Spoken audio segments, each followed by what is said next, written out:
2023 के लिए शिवराज का प्लान, बुजुर्गों और बेटियों पर विशेष ध्यान। मंत्रियों ने दिया जीत का प्रेजेंटेशन।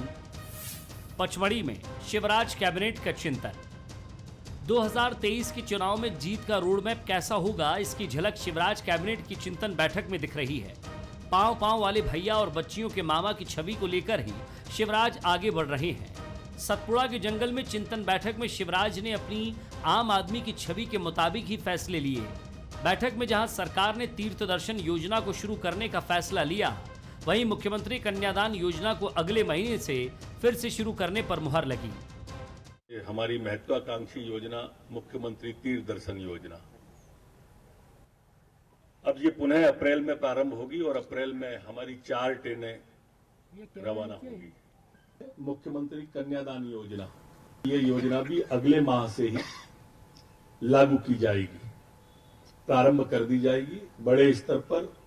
अब हमारी लाडली लक्ष्मी बेटियां भी 15 साल 16 साल की हो गई हैं और कॉलेज में जाने वाली हो गई हैं हमारी कुछ बेटियां। इसलिए 2 मई को लाडली लक्ष्मी दिवस के रूप में पूरे प्रदेश में ये मनाया जाएगा। 2 दिन तक चलने वाले इस चिंतन शिविर में शिवराज कैबिनेट अलग अलग योजनाओं पर मंथन कर रही है। सीएम शिवराज का कहना है कि इस चिंतन मंथन से जो अमृत निकलेगा उसको हम जनता के बीच बांटेंगे। जनता के कल्याण के लिए, प्रदेश के विकास के लिए इसका इस्तेमाल करेंगे। इस प्राकृतिक वातावरण में बिना आडंबर के हम गंभीर चिंतन करेंगे। कल शाम तक हमारा चिंतन चलेगा और लगातार हमको सोचना भी है, फैसले भी करने हैं। गहराई से चिंतन होगा और निश्चित तौर पर इस चिंतन मंथन से जो अमृत निकलेगा उसको हम जनता के बीच बांटेंगे। जनता के कल्याण के लिए, प्रदेश के विकास के लिए इसका उपयोग करेंगे। हालांकि कांग्रेस इससे इत्तेफाक नहीं रखती। कांग्रेस का बैठक को लेकर क्या सोचना है, ये भी सुन लीजिए। मुझे आशीर्वाद का होता है, किस बात का चिंतन करने गए ये लोग पचमढ़ी में, किस बात का चिंतन हो रहा है? ऐसा कौन सा चिंतन है जो भोपाल के बल्लभ भवन में नहीं हो सकता था? ऐसा कौन सा चिंतन है जो मुख्यमंत्री निवास में नहीं हो सकता था? और बता रहे हैं कि छवि बनाएंगे, लाडली लक्ष्मी योजना दोबारा शुरू करेंगे, कन्यादान योजना करेंगे। ये सब योजना चल रही है भाई, नया ऐसा क्या करने गए? आप इस पर चिंतन करिए कि मध्य प्रदेश में आज भ्रष्टाचार क्यों बढ़ रहा है। आप इस पर चिंतन करिए छोटे छोटे अवैध बालिकाओं घर से उठाकर उनके साथ सामूहिक बलात्कार की घटनाएं क्यों हो रही हैं। आप इस बात पर चिंतन करिए कि आज मध्य प्रदेश के अंदर त्राई त्राई क्यों मची हुई है। राजनीतिक विशेषज्ञों की माने तो सीएम शिवराज का फोकस शुरू से ही बुजुर्ग महिलाओं और बेटियों पर रहा है। 15 साल की कड़ी मेहनत के दम पर सीएम ने प्रदेशवासियों के दिल में मामा वाली छवि बनाई है। इसलिए 2023 के चुनाव में भी बीजेपी शिवराज की सहज, सरल और सादगी वाली छवि को ही भुनाएगी। ऐसे में सवाल यह है कि कांग्रेस इस छवि से कैसे लड़ेगी। नमस्कार, मैं हूं शरद द्विवेदी और आज का हमारा मुद्दा है मामा दिल से लाडली फिर से। तो कुछ ऐसी योजनाएं जो मध्य प्रदेश के मुख्यमंत्री शिवराज सिंह चौहान, जो चौथी बार के मुख्यमंत्री हैं और बीजेपी रूल्ड स्टेट में ये दावा भी सामने आया है कि वो सबसे अधिक टेन्योर वाले चीफ मिनिस्टर के रूप में रिकॉर्ड बुक में अपना नाम दर्ज करा चुके हैं, वो उन योजनाओं की तरफ भी मुड़ रहे हैं और कुछ नवाचारी योजनाओं की तरफ और प्रयोगों की तरफ भी जा रहे हैं, क्योंकि वो जानते हैं कि 2023 का जो चुनाव है, ये चुनाव एक अलग मिजाज का चुनाव इस मायने में है, जैसा हम आपसे पहले भी कह चुके हैं कि ये एक ऐसा चुनाव है जिसमें एक मिक्स्ड टेन्योर लेकर बीजेपी और कांग्रेस दोनों जनता के बीच में जाएंगे। और इस चुनाव में एक नहीं 2 सरकारों के कार्यकाल की चर्चा होगी, जो लोकतंत्र का एक बहुत ही दिलचस्प पहलू भी है, क्योंकि एक सरकार करीब करीब 14-15 महीने रहती है सत्ता में, कांग्रेस, जिसने 2018 में जनादेश हासिल किया, लेकिन बाद में वो सरकार गिरती है, भारतीय जनता पार्टी सरकार बनाती है।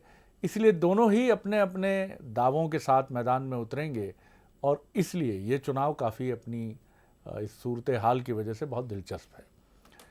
मुख्यमंत्री ये जानते हैं कि चुनाव कभी भी आसान नहीं है और जो भी राजनीति के दांव-पेच से बखूबी वाकिफ़ है वो जानता है कि चुनाव का ऊंट किस करवट बैठेगा, इसको लेकर बहुत बड़े बड़े लोग भी विश्लेषण करने में कई बार पीछे छूट जाते हैं।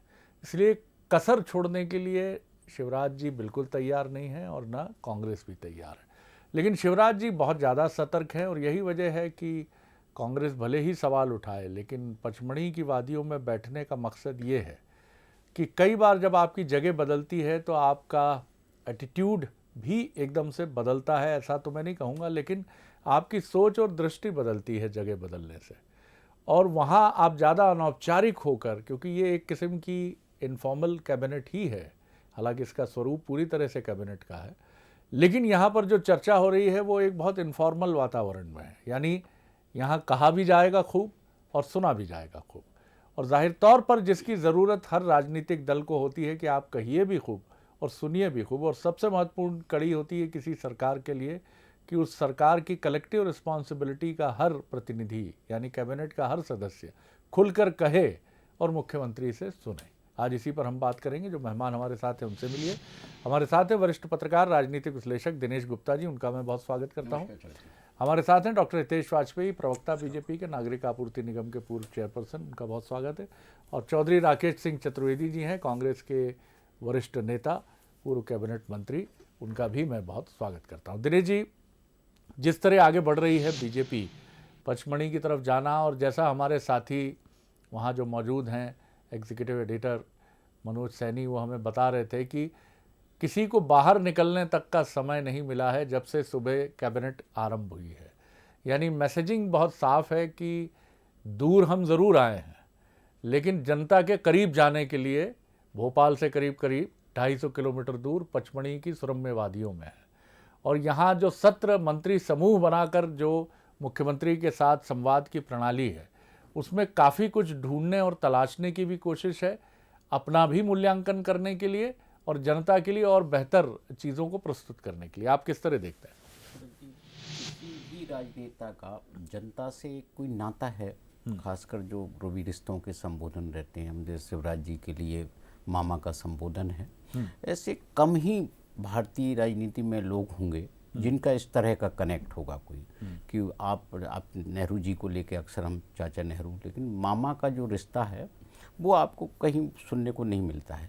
तो इसके लिए कहीं ना कहीं जो लोकप्रिय योजनाएं सरकार की रही, जो कनेक्ट रहा, राजनेता का अल्टीमेटली पीपल जो जनता है उसके प्रति अकाउंटेबिलिटी और उसका कनेक्ट कितना है, ये महत्वपूर्ण होता है।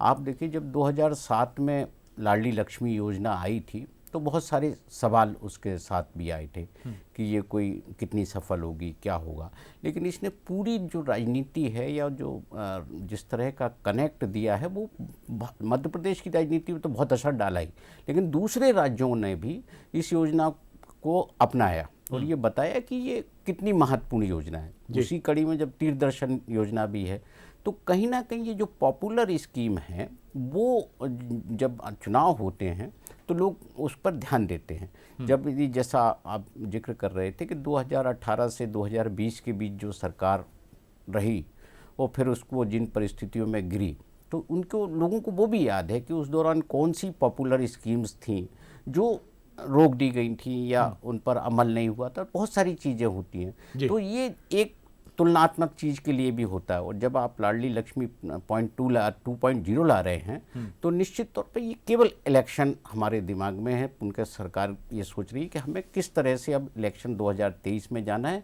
और कौन से मुद्दे विरोधी दल को डिफेंस मोड में रख सकते हैं। यानी कुछ बेहतर योजनाओं की रीलॉन्चिंग, उनके स्वरूप को और बेहतर करते हुए और ज़्यादा प्रभावी बनाते हुए, और कुछ नई ऐसी योजनाओं की चिंतन के जरिए तलाश कि जो जनता के मन भाएं सीधे। चौधरी राकेश सिंह चतुर्वेदी किस तरह देखते हैं, कांग्रेस किस रूप में देखती है, और नैरेटिव की जहां तक बात है, एक नई संकल्पना और नई सोच और दृष्टि के साथ सामने की आने की बात है, तो ये जितनी बड़ी चुनौती बीजेपी के लिए है उससे कहीं अधिक बड़ी चुनौती कांग्रेस के लिए भी है। जी चौधरी साहब। एक तो त्रिवेदी साहब, मैं निवेदन कर दूं कि मेरे समय में कोई दूसरा बोले नहीं और मैं किसी के बीच में ना बोलूं, ये कम से कम हिदायत रहे मेरा। जी, मैं अगर मैं कुछ विधानसभा अध्यक्ष तो नहीं हूं सर, लेकिन प्रयास पूरा रहेगा मेरा कि जी। अव्वल आपने जो आज विषय रखा है चिंतन शिविर, दो बातों की तरफ ध्यान केंद्रित करना चाहता हूँ। एक तो हमारे लोकप्रिय मुख्यमंत्री शिवराज सिंह जी ने ये कहा है कि आडंबर से हटके ये कैबिनेट है। तो अव्वल तो मध्य प्रदेश की जनता को मैं ये कहना चाहता हूं कि अभी तक जो कैबिनेट कर रहे थे शिवराज सिंह, वो भोपाल में बैठकर, वो पूर्णतः आवंडर से युक्त थी। अब पहली बार उन्होंने आवंडर रहित कर रहे हैं वो कैबिनेट अपनी। दूसरा, उन्होंने कहा है कि प्राकृतिक उसमें बैठ के, आपने भी इस बात को दोहराया है कि आप प्राकृतिक वादियों में बैठकर पचमढ़ी की में शायद कुछ अच्छा सोच पाए। ईश्वर करे, मैं उनकी कैबिनेट को शुभकामनाएं देता हूं कि प्राकृतिक सौंदर्य में ही वो कुछ अच्छा सोचे बेरोजगारी के लिए, वो कुछ अच्छा सोचे प्रदेश में रोजगार के लिए, अच्छा सोचे उद्योग धंधे के लिए, अच्छा सोचे ऐसे प्रदेश की तरक्की के लिए। जी एक जो स्लोगन बन रहा है, मैं जो देख रहा हूँ जी कि उत्तर प्रदेश में योगी जी को कहा कि बुलडोजर मुख्यमंत्री। यहाँ भी मैं उनको सुन रहा था, श्री शर्मा जी को, रामेश्वर शर्मा जी को, एक दिन कि ये बुलडोजर मामा हो गए। ये मदालखल दस्ते का, नगर निगम का कोई हेड नहीं है शिवराज सिंह। शिवराज सिंह जी मुख्यमंत्री हैं प्रदेश के, इसलिए डंपर मामा और बुलडोजर मामा, ये सारे स्लोगन मैं समझता हूँ प्रदेश को कहीं कमतर करते हैं। अच्छा मुख्यमंत्री वो होता है जो रोजगार मुखी हो, उद्योग धंधे मुखी हो, प्रदेश में उद्योग धंधे बढ़े और किसानों को उसका लाभ मिले। मैं ये मानता हूं कि जब प्रदेश में ऐसी विचारधारा, ऐसा चिंतन होगा, बेरोजगारों के लिए चिंतन होगा, तब मैं उसको सही दिशा की तरफ जाने वाला सरकार का कदम समझूंगा। अभी तो ये सिर्फ राजनीतिक ढिंढोरा है और राजनीति से ज्यादा शिवराज सिंह जी कभी दूर का सोच नहीं पाते हैं, मेरा ये मानना है। डॉक्टर हितेश वाजपेयी। देखिए, पहली चीज़ तो ये चिंतन अच्छा है और अच्छी दिशा में है, ये विपक्ष ने स्वीकार किया, उसके लिए साहब मैं आपका बहुत बहुत धन्यवाद करता हूँ चौधरी साहब।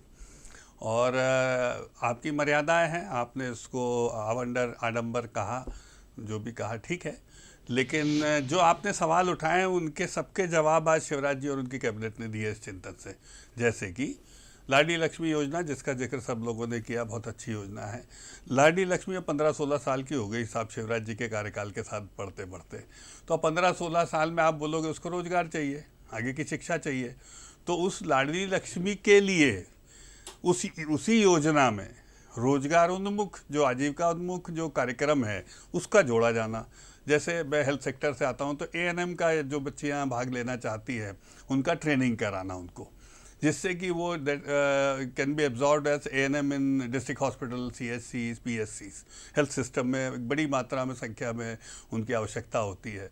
इसी प्रकार शिक्षिकाओं के रूप में या और आंगनवाड़ी वर्कर के रूप में उनको बेसिक ट्रेनिंग देना, जो 10th को लेकर है, क्योंकि अपन मान के चलते हैं इस एज ग्रुप की बच्चियाँ 10th में होंगी शरद जी।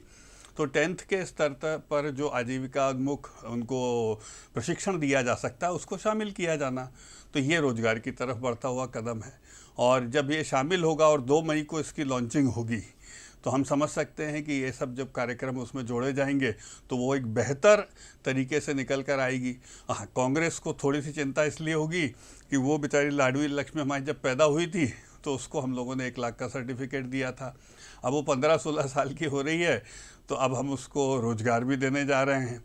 इस दौरान उसकी शिक्षा का खर्च भी उठाया, और अव्वल आई तो हम लोगों ने लैपटॉप और स्कूटी की व्यवस्था करी थी। कमलनाथ जी ने 15 महीने ज़रूर रोकी है बीच में, लेकिन उसको फिर से हमने लेकर आ गए हैं। तो ये तो साहब लाडली लक्ष्मी तो कहीं जाएगी नहीं साहब। तो हम इसके आधार पर शरद जी, अब मैं आपकी लाइन मजबूत करूँगा गुप्ता जी की, कि हाँ, हम इस वेलफेयर स्कीम के नाम पर लोगों से कहेंगे कि हमें वोट इसलिए देना चाहिए कि हम बच्चियों को सशक्त बनाते हैं। तो इसमें कोई बुराई नहीं है, हम लोग चुनकर ही इसीलिए आते हैं कि हम जनता के लिए काम करें। इसी प्रकार अन्य योजनाएं हैं। किसान की बात कही, बहुत अच्छी बात है। आपने देखा होगा अभी गेहूं का एक अपॉर्चुनिटी क्रिएट हो रहा है इंटरनेशनली। आप दोनों बहुत विद्वत लोग हैं, चौधरी साहब भी हैं। तो इस अपॉर्चुनिटी में गेहूं उत्पादन में जो प्रथम पायदान पर खड़ा हुआ प्रदेश है, उसमें हम किसानों को किस प्रकार लाभ दे सकते हैं, शिवराज जी उसके लिए लगे हुए हैं। और जल्दी ही हमको अच्छी सूचना मिलने वाली है शरद जी, आपको भी पता है। तो वो इस पर लगातार काम कर रहे हैं। वहीं दूसरी ओर कमलनाथ जी के 15 महीने, आपने बहुत अच्छा कहा, दोनों का मूल्यांकन कहीं कहीं तो होगा। उसी 15 महीने में फसल बीमा योजना का जो प्रीमियम देना था, भाई कैलकुलेशन ही तब होगा, तो वो प्रीमियम ही नहीं दिया गया। क्यों नहीं दिया गया, इसका जवाब कमलनाथ जी को जनता को देना है, मुझे नहीं चाहिए यहाँ पर। तो स्वाभाविक है कि इसकी तुलना तो होगी। तो वो प्रीमियम भी कमलनाथ जी के 15 महीने का प्रीमियम हो, चाहे हमारे कालखंड का प्रीमियम हो, वो इकट्ठा 2900 करोड़ लगभग आप मान के चलिए शिवराज जी ने स्टेट ट्रेजरी से सैंक्शन किया। तो ये चिंता किसानों की है और उसी के तहत आज जो मुआवजा बट रहा है शरद जी फसल बीमा का, उसके तहत तो ये किसानों की चिंता है। तो मोटा अनाज की खरीद आपने देखा होगा, बहुत बड़ा निर्णय प्रधानमंत्री जी ने इस समय लिया है कि बाजरा जैसी फसल की भी खरीद, आप सोचिए गेहूं से ज़्यादा समर्थन मूल्य है बाजरा का, 22 रुपये प्लस है कुछ, जो गेहूं से ज़्यादा है।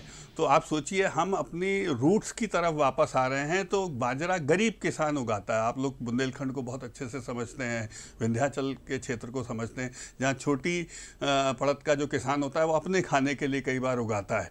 तो उसको प्रोत्साहित किया जा रहा है कि हम इसको भी समर्थन मूल्य में लेंगे, आप इसको उगाइए। तो ये सब करने का प्रयास हम कर रहे हैं। और हाँ शरद जी, हम इसके नाम पे ही चाहेंगे कि हमको वोट मिले। यदि हम काम कर रहे हैं तो हमको मिले।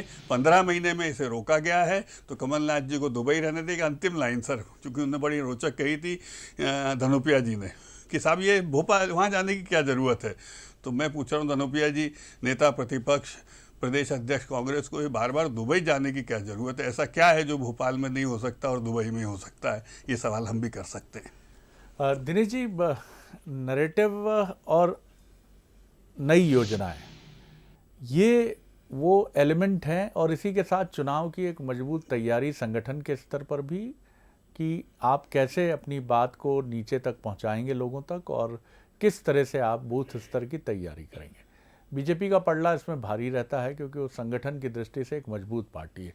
नैरेटिव जिसकी हम बार बार बात कर रहे हैं कि कांग्रेस क्या कहेगी 2023 में, आप ये कहेंगे कि सरकार गिरा दी गई तो शायद ये अब पुराना मसला है और उस पर एक जनमत संग्रह जो है 27 सीटों के बाय इलेक्शन से हो भी चुका है और फिर भी कांग्रेस उसको बनाना चाहे तो उसका विषय है और वो निश्चित तौर पर उठाना चाहेगी इस विषय को।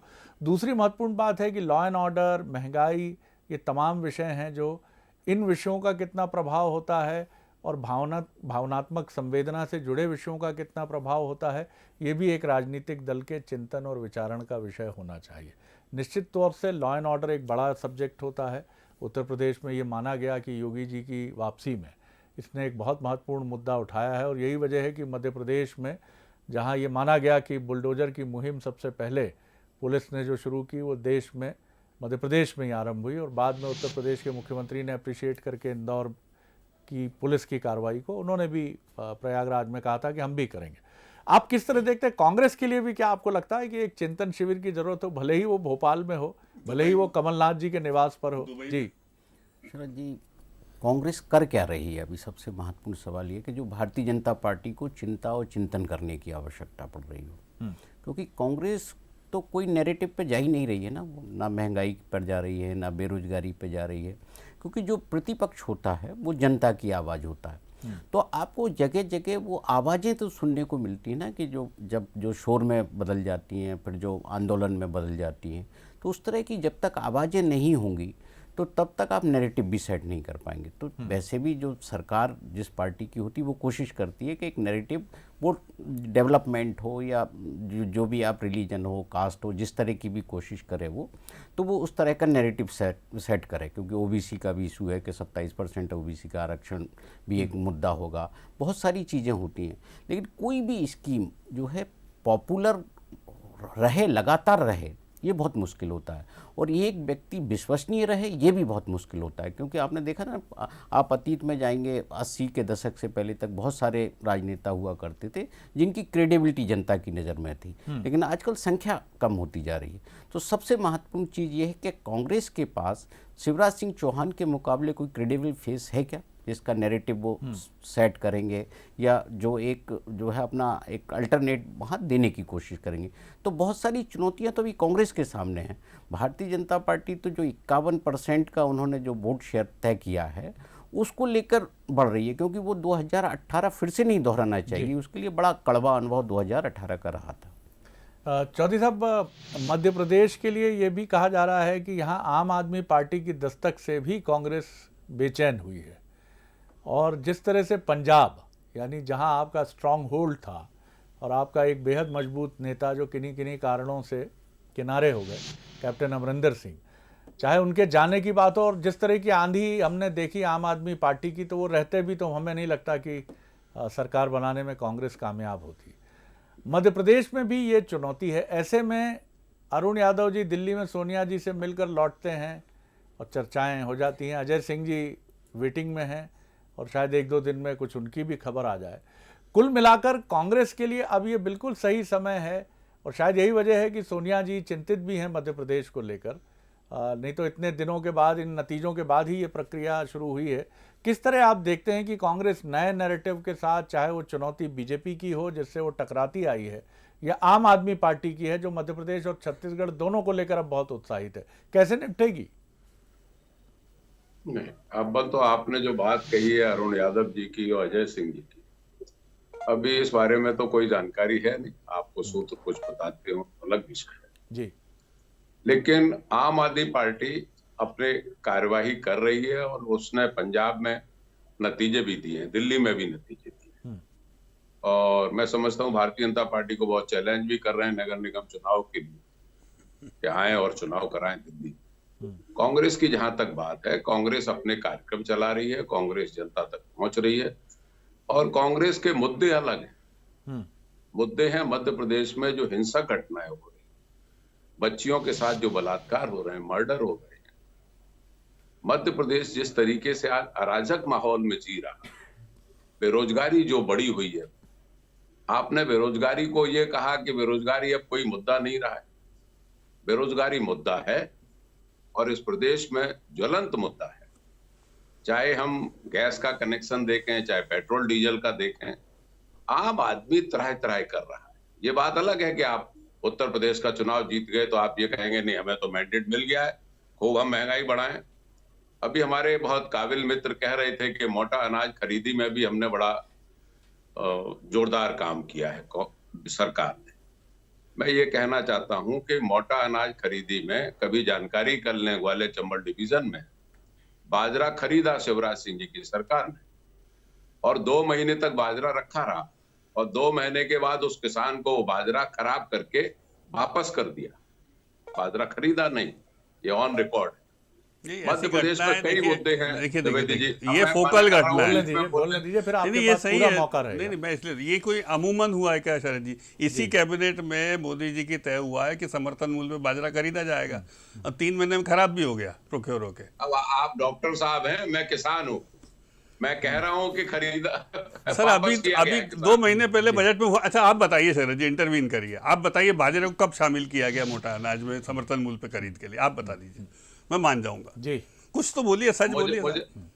मैं सच बोल रहा हूँ, आप फिर जानकारी कर लीजिए, नहीं फिर मुझे आपको पेपर्स भेजना पड़ेंगे बाद में। सर मैं तो सीधे बजट की बात कर रहा हूँ। आप अपनी बात किस बजट में एमएसपी क्रॉप होगी बाजरा स्पष्ट इसी बजट में शामिल करने की बात है। कब दिया गया वो बजट? फरवरी में दिया गया, आज मार्च खत्म हो। कैसी बात है? मतलब कुछ तो शरद जी आप लोग सर इतने सीनियर लोग। मैं समझता हूँ किसान समझ रहे होंगे। मैं भिंड का रिकॉर्ड बता रहा हूँ, बाजरा खरीदी की गई। कभी कभी सर मेरी समझ में नहीं आते चौधरी साहब। सर आपको नहीं आते, आपको कैसे समझ में आ जाएगा? किसान की बात है सर। फरवरी में एमएसपी क्रॉप में उसको शामिल किया गया है, अभी मार्च खत्म नहीं हुआ है। चौधरी साहब क्या ये कहना चाह रहे हैं कि 1 महीने में खराब हो गया बाजरा? खरीद भी लिया और खराब भी हो गया। मैं बिल्कुल कह रहा हूँ, ऑन रिकॉर्ड कह रहा हूँ कि बाजरा खरीदा शिवराज सिंह जी की सरकार ने, खरीद के तौल हो गई और महीने भर तक बाजरा पड़ा रहा मंडियों में। देखिए सब बाद एक महीने भर पहले तो शामिल हुआ है वो।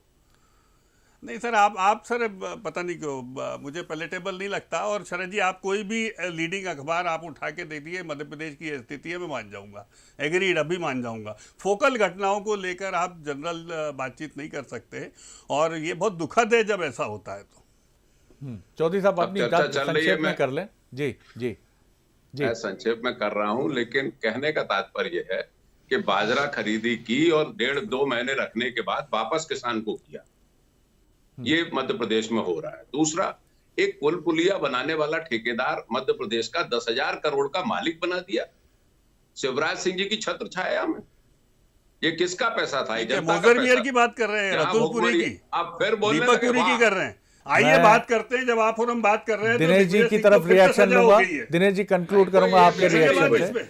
किस तरह से आप देखते हैं? एक नए नैरेटिव की तरफ जाना पड़ेगा। देखिए हम ये नहीं कहते कि मुद्दे महत्वपूर्ण नहीं हैं, लेकिन विपक्ष जो है वो जनता की नब्ज पकड़ के उनके मुद्दों को, उनकी आवाज़ को अपनी आवाज़ बनाता है। ग्वालियर में कोई विशाल प्रदर्शन जहां सिंधिया जी अब बीजेपी के एक बड़े इमिनेंट लीडर हैं, या मालवा निमाड़ की तरफ आ जाइए, या फिर आप बुंदेलखंड की तरफ चले आइए, या फिर आप बघेलखंड की तरफ चले जाइए। मैं ये नहीं कहता कि कांग्रेस कुछ नहीं कर रही है, लेकिन जनता की आवाज़ बनकर अलग अलग रीजन के मुद्दे उठाकर आपको जनता के साथ खड़े तो नज़र आना पड़ेगा, और साथ ही आपको एक नई बात कहनी होगी 2023 के लिए। आप ना थके हुए दिखें, ना परेशान दिखें, और ना ही चिंतित दिखें। एक पॉजिटिव बॉडी लैंग्वेज के साथ आप जाएं और ये कहें कि हम बहुत मजबूत टक्कर के साथ फिर मैदान में उतर रहे हैं और बीजेपी को बताएंगे कि हम क्या कर सकते हैं। क्या उस तरह की बॉडी लैंग्वेज दिख रही है आपको कांग्रेस की? शरद जी, राजनीति बहुत तेज़ी से बदल रही है। हमने उत्तर प्रदेश में देखा, जहां ये मानते थे कि दलित वोट भारतीय जनता पार्टी को मिल नहीं सकता, लेकिन वहां उनको वोट मिला और अच्छा सपोर्ट मिला। जो राजनीति कर रही थी बसपा, उसको उतना सपोर्ट नहीं मिल पाया। तो ये जो चेंज आया है राजनीति में, ये कांग्रेस का वोटर मध्य प्रदेश में माना जाता है, जो 2018 में बहुत महत्वपूर्ण भूमिका उसने अदा की है। और भारतीय जनता पार्टी उसी राजनीति को अब आगे ले जाना चाहेगी। वो किस तरह से वो अपनी योजनाओं के जरिए, या उनको कैसे कनेक्ट करेगी, या वो प्रधानमंत्री आवास योजना के जरिए, जिस तरह से हमने उत्तर प्रदेश में देखा था, जो पॉपुलर स्कीम है, यदि कास्ट के इक्वेशन को तोड़ती है तो भारतीय राजनीति में बड़ा परिवर्तन है। बिल्कुल ठीक बात जी सर। आपने बहुत मार्के की और बॉटम लाइन की बात कही। भाई हम अपना अपना विजन प्रस्तुत करें। सर जी, हम भी कोशिश कर रहे हैं, जिस पे आज आपने डिस्कशन रखा, और वेलकम करेंगे कांग्रेस भी रखे। मैं तो बिल्कुल गुप्ता जी की बात से सहमत हूं कि आप भी निकल कर आएँ, लेकिन इस सब के लिए करना क्या होगा? आपको जनता के बीच आना तो पड़ेगा ना साहब। तो मेरी तो अंतिम लाइन यही है, आपका समय खत्म हो रहा है। सभी दर्शकों की ओर से एक ही मांग है कि हे कमलनाथ, कुछ दिन तो गुजारो मध्य प्रदेश में। महत्वपूर्ण बात यह है, सबसे महत्वपूर्ण बात यह है, और आप रिसेंटली उत्तर प्रदेश के चुनाव की तरफ चले, यहाँ बड़ी जबरदस्त टक्कर की बात सामने आई। हालांकि बीजेपी ने बड़ी चतुराई से चुनाव लड़ा, जनता को प्रभावित किया, जनता के हित से जुड़े मुद्दे, लॉ एंड ऑर्डर और राशनिंग स्कीम्स की बहुत अच्छे तरीके से समावेश किया।